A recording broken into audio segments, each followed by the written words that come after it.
Welcome back to Global Affairs TV, your hub for deep analysis and international insight. I'm Dr. Tuisenge Theoneste. Here we believe that understanding international relations is not just for diplomats and scholars, but it is for everyone. Because decisions made at Washington, made at Brussels, made at Peking, Beijing, in China, made at Addis Ababa in Ethiopia, made at Pretoria in South Africa, as well as Arusha in Tanzania, affect our living condition, our security, our future, our economies, as well as our peace. In this regard, we are living in an era of transformation where climate change, technological advancement, globalization, power shift instigates Africa to play a significant role in global affairs. However, African voice has never been more critical, but it is now the time to intensify Africa's influence. However, from the United Nations at New York to the G20 summit, BRICS expansion, as well as the COP26 and the COP28 climate change negotiation, Africa's voice was needed. But is it really Africa's role influence global affairs? Today, we ask a pivotal question, which is Africa's voice finally reasoning across the world heart of global power or not? Then let us follow the second segment. The second segment focuses on the historical background, on the historical silent, talking about Africa's marginalization in the global issues. The history of Africa marginalization in world affairs dated from the Berlin Conference. From the Berlin Conference in 1884, where European countries considered at the time at the master of colonization dispatched, divided each other, African countries as a parent, like mother or father, divide the blade their children. It is in that context that some African countries, most in the West and in the West and in the Central, fallen into French colonization. Some countries in the North and the South fallen in the under Britain colonization. Rwanda and Burundi fall under German colonization. And finally, the king of Belgium occupies the Congo as his own property. This colonial era ends in 50s and 70s when most of Africans raise their complaint to be independent. It is in that context that most of African countries got independence between 50s and 70s. But the colonial era seemed what you can call post-colonial negative legacies. Most of those countries were characterized by political instability, internal division, economic dependence on their colonial masters, as well as political weaknesses from internal division. However, for decades, Africa was largely seen as a recipient of foreign aid and policy, and not a key player. Another historical landscape of African countries in the global arena was underrepresentation in international institutions. Here, I can give you an example of UN institutions. As you know, about 30% of UN state members are African countries. But can you imagine how a continent, a bloc, with nearby a 30% does not have even now a one permanent seat in the UN Security Council, but also a permanent seat. They did not have a permanent seat, and a non-permanent seat are also not enough even today. On the case of the Bretton Woods institutions, African countries are not represented even today. Here we talk about the case of IMF, International Monetary Fund, World Bank, and the World Trade Organization. That is also another silent historical background of Africa's marginalization in global affairs.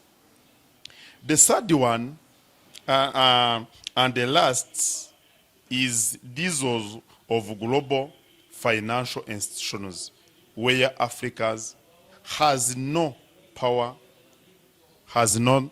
any power of voting in IMF, World Bank, and the other international institutions. This raised a question of wondering how and if historically decisions about Africa were often made without African voice at the table. But today it is getting a change. Based on that historical legacy, let us go to the shifting of influence where the African continent is rising in several global platforms. These rise, for instance, I can say about the representation of African countries in the G20 summit. Here, Africa in 2023 has got a permanent membership in the G20. Another significant example of Africa's role in a global platform is this involvement of some African countries in the expansion of BRICS. As you know, BRICS is an organization of protecting interests, especially economic interests of Russia, Brazil, China, South Africa, India, and other newly added member states. In that organization, Africa, some African countries have got membership. For instance, in 2010, there was an adhesion of South Africa in that organization. Recently, in 2023, Ethiopia and Egypt have entered in that organization. This organization come to compete with Bretton Woods institutions. These will facilitate the shift of balancing power between the Bretton Woods institutions and the BRICS institutions. Another example of Africa's role or influence in global diplomacy is the pertinent role of Africa in peacekeeping and security effort in the Sahel and East African countries. As you know, countries like Rwanda, Kenya, Uganda, Nigeria, ECOWAS as a bloc have been involved in resolving conflict between countries or within countries in some African countries. In the East, you have heard the case of AMISOM. AMISOM is a military intervention of African countries, African initiatives in Somalia to ensure peace and security. In the Sahel countries, do you remember in Mali, there is what we call a group of G5 Sahel forces. That is an African initiative that intends to ensure peace and security in Africa. As you know, you remember even today, the Rwanda Defense Force law in ensuring peace and security in Central Africa in the context of bilateral agreement. And this case is also happening in Mozambique, where Luanda is playing a role of ensuring peace and security in Mozambique by fighting terrorist group which have been affecting and devastating Mozambique. That is a clear issue, how Africa is raising its influence in global diplomacy. Finally, let us take another case of climate diplomacy. Recently, Rwanda, Kenya, South Africa, as well as Nigeria, have been engaged and played a crucial role in COP26 and COP28 climate negotiation, where at the first time the fund for damages for environmental aspect has been agreed to be established. That is a clear law influence of African countries in global diplomacy.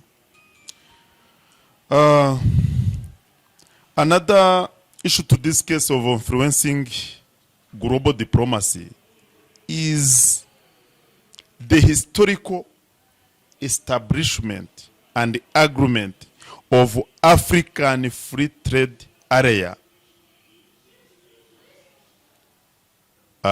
established, as you remember, at Kigali, where African countries will work together as a one block. Pay attention. This will raise the influence of African countries in the world as they will be represented, or they will be seen as a single block, economic block. Therefore, even with the above achievement and the example of the rising influence of Africa, there is what we can call roadblocks which are still ahead. This I wanted to tell you is about barriers or constraints impeding African countries or Africa as a continent to significantly play a role in global diplomacy. Let us go, let us provide to you a short synopsis on this roadblocks which are still ahead, impeding Africa to play a clear role in a global diplomacy. These are that I have even said in the historical science of Africa is a limited representation within international institutions. Even today, Africa is not yet granted a permanent seat to the UN Security Council, to the Bretton Woods institutions. However, secondly, most of African countries are still relying on foreign aid. This can be called as a over dependency on foreign aid. Can you imagine how a father is feeding his children or their children, is giving you food, protecting you. And do you think you can contradict him? You can provide your own orientation. It is not. These overalliance will continue to affect Africa and cannot ensure its effective, reliable, pertinent influence to the global diplomacy. Another is what I can say as internal fragmentation here in Africa. As you know, in Southern Sudan, the president Salva Kiir in power today is highly in contradiction based on ethnics with his vice president Riek Machar here in South Sudan. It is a problem. Do you remember the recent event in Chad, in Central Africa? Do you remember here in neighboring countries, in DRC? It is a problem. This internal division continue to cement instability and insecurity in African countries. This cannot stimulate the rise of African influence in global diplomacy. Another which cannot facilitate as Africans to play a significant role in global diplomacy is the external influence. As you know, even today, China, Russia, United States of America, United Kingdom, as well as European countries as a bloc are competing for Africa's resources. This will continue to shape, to affect, and to weaken Africa's role, Africans' influence in international affairs or global diplomacy. However, there is a hope. There is a hope. What I can say as a recommendation or pathway to stronger global influence of African countries in this era of globalization and global politics and power shift. Here I can say, if Africa realize to be united, realized to go and to stand as a one voice, Africa will influence really the global politics. Do you see? See, this is Africa as a bloc. This is Africa as a globe. A globe. Do you see? Only the European countries combined can have the same square meter, cannot have more square meter than Algeria and the Democratic Republic of Congo. These blocks of 54 countries, in order to withstand, to survive, and to influence the global politics, the global diplomacy, there is a need to have a unified African policy in order to say one voice in international or global platforms. Secondly, I recommend, not I recommend, but I remember in this discussion that there is a need to train next generation. Here I mean We have to provide trainings on the next general diplomats. We have to invest in youth to know diplomats, politics, international affairs, as well as other global issues shaping our world today, in order to withstand in the future as a bloc in a global diplomacy. Sadly, there is a need to have a reform for international institutions. Africa's diplomats, Africa's scholars, Africa's politicians must continue to request a reform in these international institutions, like a UN, to have a permanent seat, and to increase other membership in the non-permanent council, as well as to be represented in Bretton Woods institutions.